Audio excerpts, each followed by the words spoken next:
नमस्कार, जय हिंदू राष्ट्र, वंदे मातरम। मैं ओम आदर्शी आज आप सभी के सामने द्वापर युग से लेकर महाभारत तक की कविता लेके आया हूँ। आशा करता हूँ आपको ज़रूर पसंद आएगी और शेयर सब्सक्राइब ज़रूर करें। कि द्वापर युग में धरती से धर्मों का पलड़ा डोल गया और जगत पिता ब्रह्मा जी से भूमि का आंचल बोल गया। हे परम पिता परमेश्वर, अब मैं शरण आपके आई हूँ और महापाप के सागर में मैं सौ सौ बार नहाई हूँ। तो धर्म ध्वजा का पता नहीं, पापों का पलड़ा भारी है। हे प्रभु, धर्म ध्वजा का पता नहीं, पापों का पलड़ा भारी है और तलवारों के घर्षण में अब कहाँ धर्म चिंगारी है। तो जगत पिता ने ध्यान किया, अब सुध ले लो पालनहारी और धरनी का दुख दूर करो, अवतार धरो लीलाधारी, अवतार धरो लीलाधारी।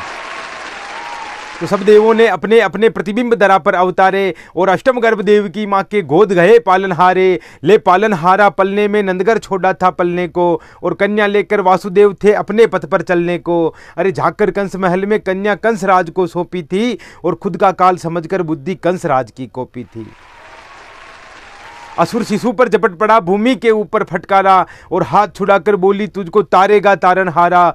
तो असुर महल से चली पूतना असुरी कर्म दिखाने को और कान्हा भी उत्सुक बैठे थे अपना धर्म निभाने को। तो बाल अवस्था में कान्हा ने सब असुरों को तारा था और अपने पापी मामा को तो एक मुट्ठी से मारा था, अपने पापी मामा को तो एक मुट्ठी से मारा था। अब वासुदेव और देव की माँ को कारागृह से मुक्त किया और भूमंडल पर भय बैठा था उसको प्रेमायुक्त किया। वासुदेव जी लेकर उनको प्रथम गुरु से मिलवाया और गर्गाचार्य ऋषि हर्षाए, सन्मुख थी प्रभु की छाया। गर्गाचार्य ऋषि हर्षाए, सन्मुख थी प्रभु की छाया। सब ऋषियों ने मिलकर के उनका यज्ञोपवीत संस्कार किया और गुरु शिक्षा पाने के खातिर अवंतिका में विहार किया। पहले दर्शन महाकाल के कर क्षिप्रा तट आए थे और सांदीपनी आश्रम में मुनिवर मंद मंद हर्षाए थे, सांदीपनी आश्रम में मुनिवर मंद मंद हर्षाए थे। अब प्रथम दिवस प्रभु ने निज मन से मित्र सुदामा माना था, कि प्रथम दिवस प्रभु ने निज मन से मित्र सुदामा माना था और भक्त सुदामा ने भी प्रभु के प्रबल प्रेम को जाना था। अब गुरुजनों से लेकर आज्ञा वृंदावन में वास किया, कि गुरुजनों से लेकर आज्ञा वृंदावन में वास किया और सभी गोपियां संग में राधा मगन प्रेम महाराज किया। अब इधर बहनोई का बदला लेने जरासंध भी प्रण में था और राधा को रीजाने वाला कवच पहनकर रण में था। अरे हुआ युद्ध आगाज, मगध की तलवारें बल खाती थी पर सुदर्शन के आगे सारी तलवारें बल खाती थी, सुदर्शन के आगे सारी तलवारें बल खाती थी। कि व्यर्थ युद्ध के प्रयासों से जरासंध भी हारा था और सुदर्शन का तोड़ नहीं वो कमजोरी का मारा था। अब जरासंध को यवन देश के काल यवन पर आशा थी और संधिपत्र यवन में भेजा तब पिंजरे में सांसा थी, संधिपत्र यवन में भेजा तब पिंजरे में सांसा थी। तो काल यवन ने सेना लेकर मथुरा पर आगाज किया, वो शिव शंभू का वरदानी खुद के बल पर नाज किया। अरे काल यवन को भगा भगा मुचकंद गुफा में पहुंचाया, जहां मुचकंद नेत्र ज्योति से काल यवन का काल आया, जहां मुचकंद नेत्र ज्योति से काल यवन का काल आया। अब कान्हा ने सागर टापू में नगरी का निर्माण किया और स्वर्ग से सुंदर नगर बसाया, पुरी द्वारिका नाम दिया, स्वर्ग से सुंदर नगर बसाया, पुरी द्वारिका नाम दिया। इधर हस्तिनापुर भी दुविधा में था, भावी राजा कौन बने। अरे जनमत में तो पांडव थे पर दुर्योधन से कौन तने। अरे कपट कुटिल शकुनी की चालें देख धर्म थर्राता है और दुर्योधन भी दाव पेच में क्या रिश्ता क्या नाता है, दुर्योधन भी दाव पेच में क्या रिश्ता क्या नाता है। तो लाक्षागृह में कुटिल शकुनी ने छल का इतिहास रचा और देख देख अग्नि की लपटें प्रजाजनों में शोर मचा और सब शास्त्रों में पारंगत एक विदुर बचाते पांडव को और कौरव थे खुद ही अभिमानी, दिया निमंत्रण तांडव को। तो कुरुक्षेत्र में कौरव पांडव आज इकट्ठा होते हैं और 18 अक्षुणी सेना सारे दादा पोते हैं। हे पार्थ सुनो ये बात, माधव धर्म धरा पर खड़े हुए और कौरव महारथी के रथ हैं एक दूजे से अड़े हुए, कौरव महारथी के रथ एक दूजे से अड़े हुए। अरे कौरव सेना के कुल सैनिक 20 कोस तक फैले थे और 1.25 करोड़ सेना के आगे पांडव 5 अकेले थे।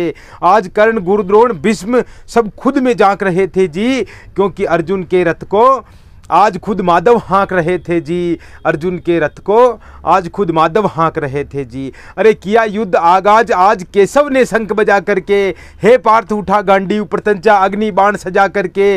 अरे आज मचा दे मर्दन रण में सबकी छाती चीर, यहाँ मुझे पता है पार्थ नहीं कोई तेरे जैसा वीर यहाँ, मुझे पता है पार्थ नहीं कोई तेरे जैसा वीर यहाँ। तो बोले अर्जुन, हे कान्हा, मैं जिनका वंदन करता हूँ, अरे जिनके एक इशारे पे मैं 100 बार संवरता हूँ, और यहाँ खड़े गुरुद्रोण से हम सबने शिक्षा पाई थी, और जगमाता गांधारी ने तो लोरी खूब सुनाई थी।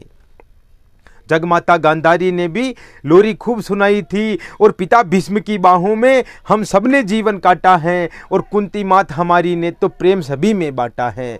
कुंती मात हमारी ने भी प्रेम सभी में बांटा है। हे कान्हा, इस कुरुक्षेत्र की धरती पर जितने भी योद्धा खड़े हुए, आखिर सब मेरे वंशज हैं, हम एक साथ ही बड़े हुए, हम एक साथ ही बड़े हुए। हे कान्हा, एक भूमि के टुकड़े खातिर कोई प्राण नहीं हर सकता मैं, अरे लाखों नारी सुहाग यहाँ कोई पाप नहीं कर सकता मैं। अरे नहीं चाहिए राजभोग, हम भिक्षा खाकर जी लेंगे, अरे महलों की मदिरा पान नहीं, कुएं का पानी पी लेंगे। और दिल में भरी भावनाओं से अर्जुन इतना टूट गया कि आंखों से आंसू रुके नहीं, और गांडीव हाथ से छूट गया, गांडीव हाथ से छूट गया।